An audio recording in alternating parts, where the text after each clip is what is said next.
से एक बार बात कर रहा हूँ। हम बात करने वाले हैं ईगल थियरी के बारे में। ईगल थियरी किसको कहते हैं, अपनी बातों की वो वाली क्लास में अपने बात किया था, एक बार फिर से उस पर बात करते हैं। तो ईगल थियरी किसको बोलते हैं और वो लाइफ मोटिवेशन में किस तरह से अपने को काम आता है, वो समझना बड़ा जरूरी है। अब ये मुझे क्यों याद आया, क्योंकि अभी मंजुला ने जो स्पीच दिया ना, उसमें उन्होंने एपीजे कलाम साहब का जिक्र किया। एपीजे कलाम साहब की जब बात आई तो मुझे वो पर्टिकुलर वो सेंटेंस याद आ गया। आप सबने विंग्स ऑफ फायर का नाम सुना है किसी ने? ये टाइटल कहीं सुना हुआ है? विंग्स ऑफ फायर क्या है? हाँ जी, कोई नहीं? अच्छा, मैं आइडिया देता हूं। ये बुक है जो एक राइटर ने लिखी है, जिसके बारे में अभी हम बात कर रहे हैं।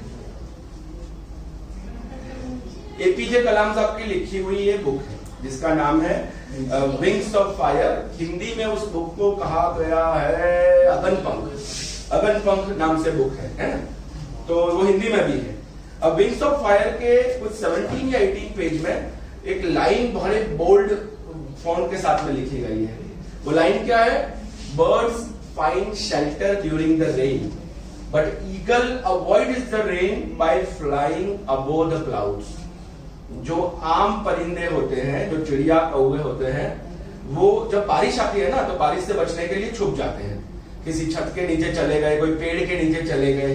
लेकिन ईगल क्या करता है? वो बादल के ऊपर उड़ जाता है, जाके वो बादलों के ऊपर से उड़ने के लिए चला जाता है। दोनों का मकसद एक ही है, क्या है? बारिश से बचना। कोई छुप रहा है, कोई बादल के ऊपर से उड़ रहा है, क्योंकि बारिश कहां से आ रही है? बादल में से आ रही है। अब उसके ऊपर तो कुछ होने वाला नहीं है। तो सबसे पहले ये चीज क्या सिखाती है अपने को? एटीट्यूड। हमारा जो एटीट्यूड है किसी भी मुश्किल के सामने, किसी भी प्रॉब्लम के सामने, वो हमेशा पॉजिटिव और हाई होना चाहिए, ना कि हम डर जाए, छुप जाए, लपक जाए, मुश्किलों से भागे, ऐसे नहीं। कई ऐसे एग्जाम्पल, अगर ईगल थियरी में जैसे से बात करूंगा ना, आपको कई ऐसे एग्जाम्पल समझ में आएंगे कि ईगल को क्यों बर्ड्स का राजा कहा जाता है। ईगल्स ऐसा नहीं कि पैदाइशी राजा बनता है। जंगल में शेर पैदाइशी राजा नहीं होता, ईगल पैदाइशी राजा नहीं है, लेकिन उसकी जो क्वालिटीज होती है ना, लीडरशिप की क्वालिटीज, उसकी वजह से वो बाय डिफॉल्ट जो है वो वहां का किंग बन जाता है।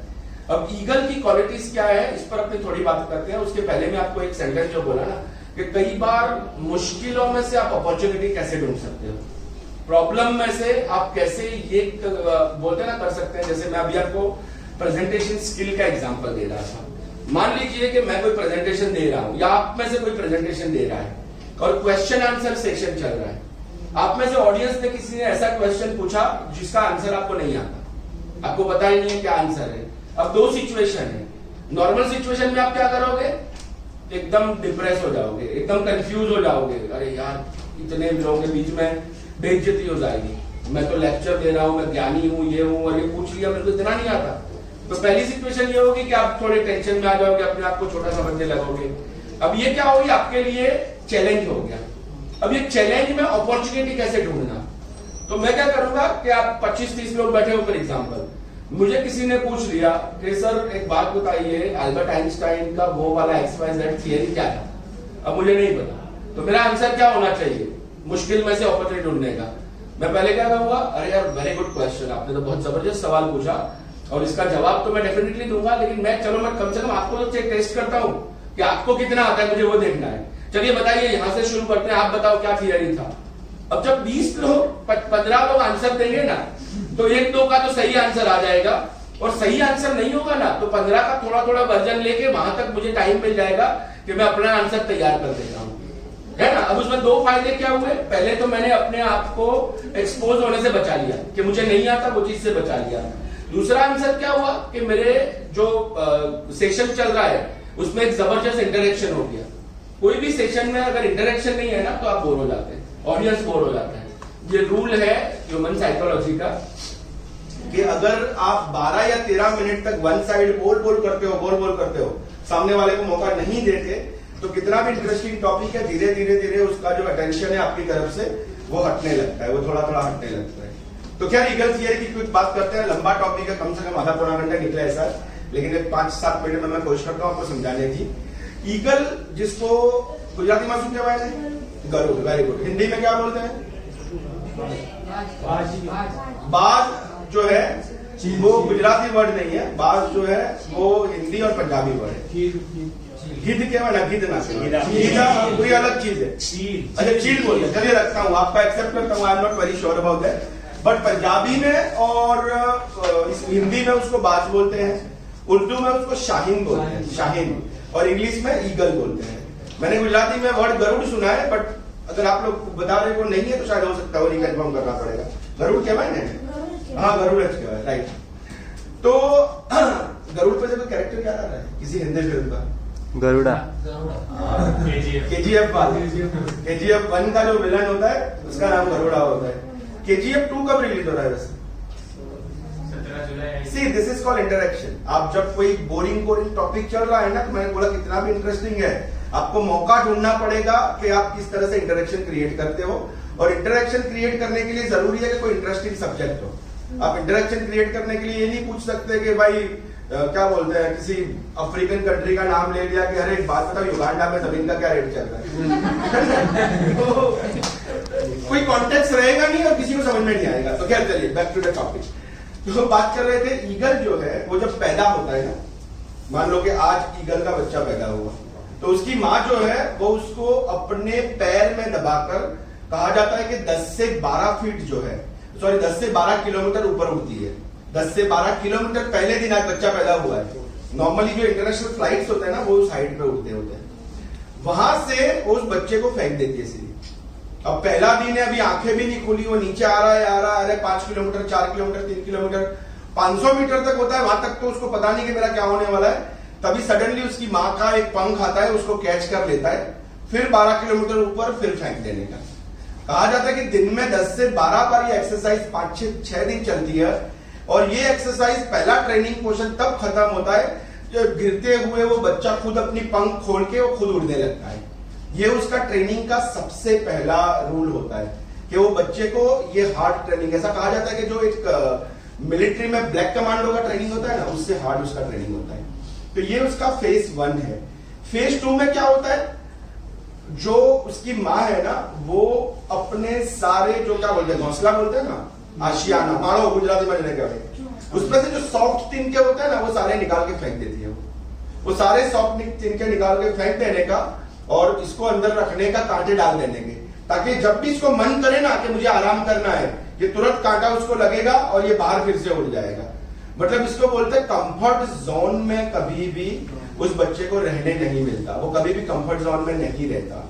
आपको पता है ईगल जो है वो अपने वजन से 10 गुना ज्यादा वजन उठा सकता है। अब डिस्कवरी वगैरह पे देखना यूट्यूब पे, वो छोटा बकरी हिरन है ना, उसको पंजों से उठा के उड़ता है ऊपर, इतना उसके पास पावर होता है उसके पास, बाकी किसी के पास नहीं होता। वो एक बड़ा पॉपुलर, मुझे यहाँ पर ईगल का ना लर्निंग स्टोरी याद आ रहा है, शायद बोला था नहीं, मुझे याद नहीं है। एक बार एक कौवा होता है ना, वो देख लेता है कि ईगल कितना ऊपर उड़ रहा है, उसको लगता है यार मेरे भी 2 पंख है, मैं भी सेम हूँ, काला कलर का हूँ, सब कुछ है, मैं क्यों नहीं उड़ सकता। तो वो कौवा भी ट्राई करता है, वो चला तो जाता है मेहनत करके, लेकिन आपकी कैपेसिटी के बाहर है तो सस्टेन नहीं कर सकता, गिर जाता है नीचे। अब वो जैसे गिरता है ना, वो एक जगह पे गिरता है, वहां पे एक बिल्ली घूम रही होती है और ये तो घायल बंदा है, इतने ऊपर से गिरा है लोग। तो कौवे को लगता है यार कुछ छुपना पड़ेगा, नहीं तो ये बिल्ली मेरे को खा जाएगी।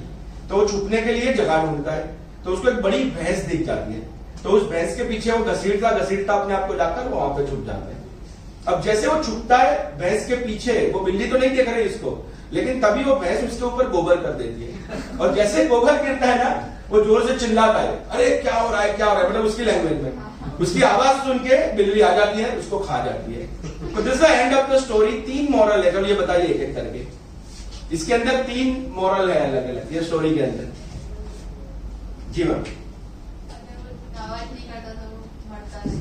ओके ठीक है, सही है। हाँ मैडम, मुसीबत में पैनिक नहीं करना चाहिए, वेरी गुड। और कौन बताएगा? Yes ma'am. कैपेसिटी के बाहर हाँ, औकात के बाहर का काम नहीं करना चाहिए, वेरी गुड। चलिए एक और चीज, कंपैरिजन न करिए।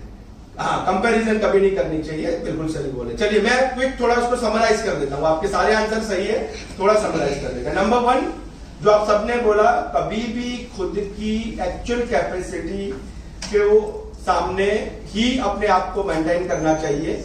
गुजराती में कहेवत है कि बीजानो बंगलो जो है ना पोतानी झोपड़ी ना पाड़ी नाखवा। तो हर किसी का अपना एक स्टेटस है, अपना लेवल है। आप करो, आपको डेवलपमेंट का पूरा हक है, प्रोग्रेस का पूरा हक है, लेकिन वो ग्रेजुअली होना चाहिए।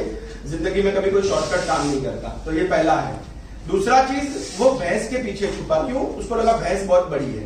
तो लाइफ में याद रखने का कि जिंदगी में हर दूर से बड़ी दिखने वाली चीज जरूरी नहीं है कि आपका प्रोटेक्शन करेगी, है ना। कई बार लोग बोलते हैं अरे मेरे चाचा तो एमएलए है, कोई तो ये है, मेरा पड़ोसी, मेरा भाई तो गवर्नमेंट में क्लास 1 ऑफिसर है। एक एग्जांपल दे रहा हूं, कहने का मतलब कि हर दूर से बड़ी दिखने वाली चीज आपको प्रोटेक्ट करने की जरूरी नहीं है। और तीसरा उसका जो आंसर है, वो जो थोड़ा अंग्रेजी में ज्यादा अच्छा लगता है बोलने में, वो आंसर ये है कि when you are in a deep shit better to keep quiet. जब बहुत ज्यादा तकलीफ में हो ना, तो अच्छा है कि अपना मुंह बंद रखो। ज्यादा चिल्लम चिल्ला करोगे तो तकलीफ बढ़ जाएगी। एक वो पुरानी कहावत है हिंदी में कि जब आपका हाथ पत्थर नीचे हो तो पहले संभाल के उसको निकाल लेना चाहिए, उसके बाद फिर आप कुछ भी कर लो। किसने आपको हाथ के ऊपर पत्थर रख दिया, किसने मारा, वो सारे बदले बदले सब बात में होते रहेंगे। पहले अपने आप को वहां से सेव कर लो, है ना। तो चलिए अभी एक क्वेश्चन याद आ रहा है, बड़ा फनी सा क्वेश्चन है, मैं आपको पूछ रहा हूँ। एकदम सिंपल है, सोच के बताइएगा, है ना। पीजे टाइप, पीजे समझते हैं? हाँ। तो होता यह है कि एक गांव में डाकू आ जाते हैं और डाकू के पास सीधी बात है, बंदूक होती है ना। तो डाकू जो है वो अपनी बंदूक लेकर सामने गांव वालों के जो ग्रुप बैठा होता है उनको बोलता है भाई हैंड्स अप, हाथ ऊपर कर लो। सारे लोग हाथ ऊपर कर लेते हैं। तभी एक गांव में एक चालाक लेडीज होती है, वो धीरे से डाकू के पीछे आती है और वो अपना मंगलसूत्र निकाल के बंदूक के ऊपर फेंक देती है। अब जैसे वो बंदूक के ऊपर फेंकती है, जो लोग सारे हैंड्स अप किए हुए हैं वो सारे अपने हाथ ऐसे करके वो डाकू के सामने नमन करने लगते हैं। क्यों?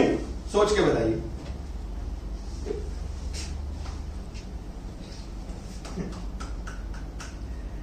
फनी है थोड़ा सा, पीछे जिसको बोलते हैं वैसा है। बाल नोचने वाला, क्लास के बाद आप हो सकता है मुझे वरना गाली भी दो, क्या पूछ रही है इस तरह का। चलिए मुश्किल है, मैं जवाब दे देता हूँ। मंगलसूत्र में कुछ लगा था, कुछ जैसे कि भगवान के कुछ?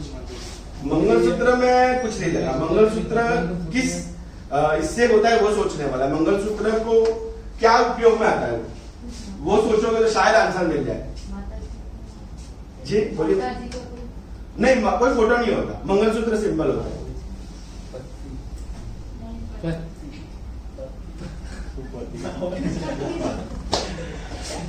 मैं एक बात तो कह सकता हूं कि आप लोगों का दिमाग बिल्कुल तो बंद नहीं है, अच्छा चल रहा है, इतना मैं आपको हिंट दे रहा हूं। You people are thinking on the right direction.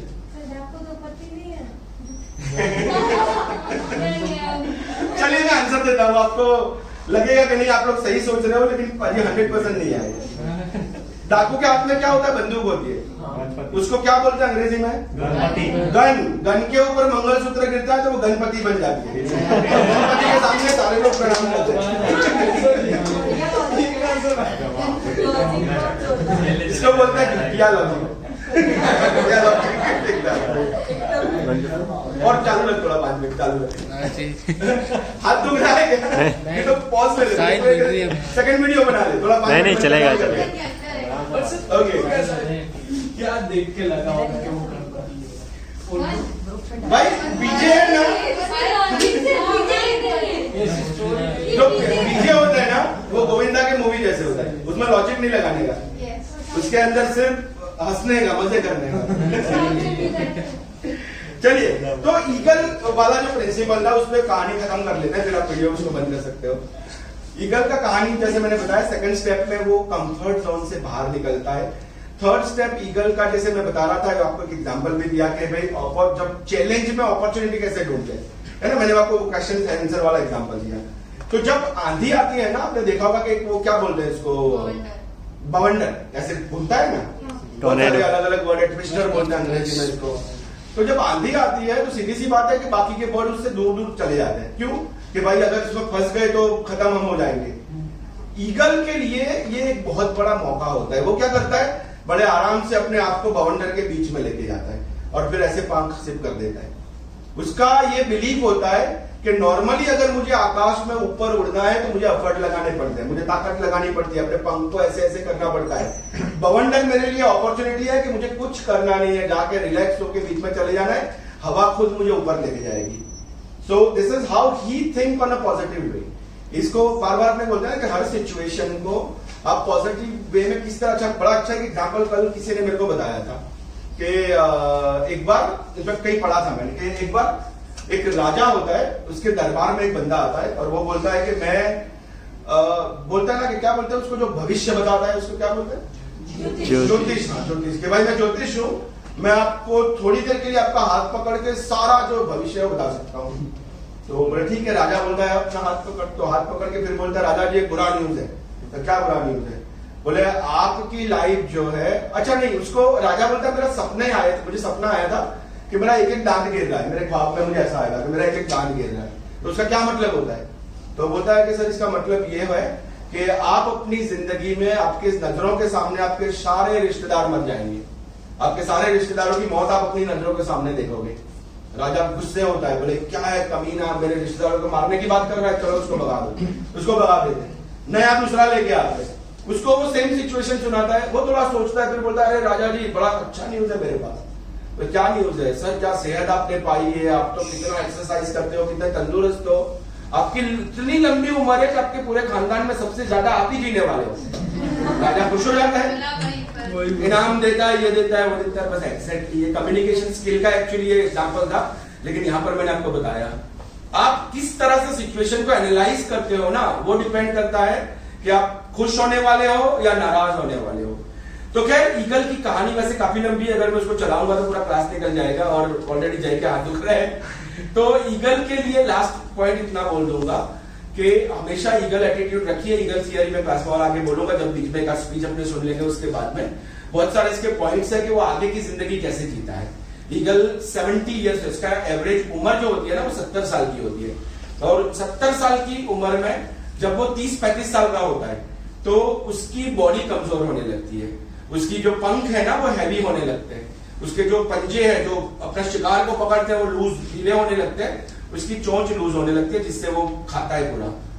अब इसके बाद 2 ऑप्शन रहते हैं कि भाई मैं तो 35 साल का हो गया, राजा बन के जिया हूं, अब तो आराम करता हूँ, रिटायर्ड लाइफ बिताता हूँ, कहीं पहाड़ के ऊपर कहीं रह जाऊंगा, आराम से पोते पोतियां खिलाऊंगा, रोज सुबह गार्डन में वॉक करके हा हा करके हंसने वाली एक्सरसाइज करूंगा, है ना, वो बहू कहीं आके खाना थोड़ा बहुत जो होगा वो दे जाएगी, और फिर कहीं वृद्धाश्रम में चले गए, इसको लाइट हो गया, मैं क्या बोल रहा हूँ।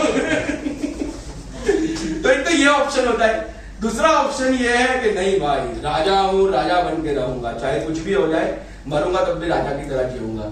अब आप आगे पढ़िएगा इसको। ईगल 35 साल की उम्र में 3 महीने के लिए ना कहीं छुप जाता है, कहीं पहाड़ी के ऊपर चला जाता है। वो सबसे पहले अपनी ही चोंच से अपने पंख पूरे नोच लेता है, वो जो हैवी हो गए ना उसको वो हटा देता है। उसके बाद कहा जाता है कि वो अपनी चोंच को पत्थर पे मार के तोड़ देता है, और जिस तरह अपने इंसान के बच्चे में 12-13 साल के बाद नए दांत आते हैं ना, दांत गिर के अपने सबके गायब होते, उसी तरह ईगल के 35 साल के बाद नए पंख आते हैं और नई चोंच आती है, और फिर से वो एकदम यंग बन जाता है और 35 साल तक वो राजा बनकर जीता है। लेकिन ये कब हुआ? जब 3 महीने के लिए उसने अपने आप को तकलीफ दी, जब 3 महीने के लिए उसने दर्द दिया खुद को, खुद की चोंच तोड़ी, खुद के पंख नोच लिए, पूरा 3-4 नाखून, हाँ वो मैं भूल गया, उसके पैर के पंजे तोड़ देता है वो, तब वो नए नाखून आते हैं जो ग्रैब करने वाले, वो पूरे नाखून तोड़ देता है, ब्लड आता है, सब कुछ आता है। तो लाइफ में तकलीफ लोगे तो आप जो है वो सक्सेसफुल बनोगे। ठीक।